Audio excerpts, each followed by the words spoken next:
Asikubingelele sikwamukele kule channel, sicela usiqiniseke ucindezela ku-subscribe button uzothola zonke iy'ndaba. Namhlanje sikuphathela udaba lapho-ke khona umholi weqembu le-Inkatha Freedom Party IFP ngamafuphi, umnumzane Velenkosini Hlabisa acacisa khona-ke ngokuthi i-IFP imiphi nohulumeni wokubusa ngokubambisana ohlongozwayo eNingizimu Afrika.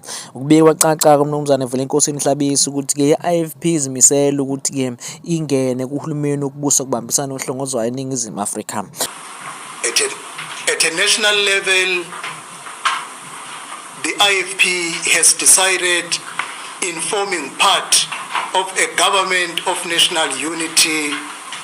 The IFP has agreed to form part of the government of national unity.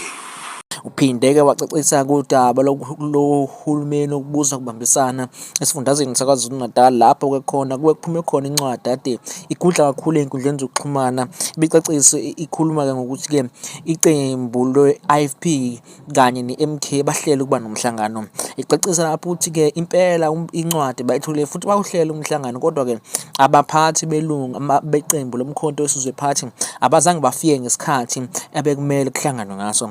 Uthe-ke base bephinda-ke behlela-ke esinye-ke isikhathi lapho khona-ke bazophinda bahlangane nabo abaphathi baleli qembu badingide uhulumeni wokubusa kubambisana, kodwa wathi okwamanje uhulumeni wokubusa kubambisana abasawudingidile KwaZulu-Natal, uhulumeni wokubusa kubambisana ufaka kona i-African National Congress, i-IFP kanye nayo-ke NFP, singayishiyi kaphandle ne-Democratic Alliance. I must clarify on the issue of Umkhonto Wesizwe. On the MK party question and the subsequent letter which has been circulating in the public domain, we can confirm that we have received a letter and we agreed to meet with Umkhonto Wesizwe party.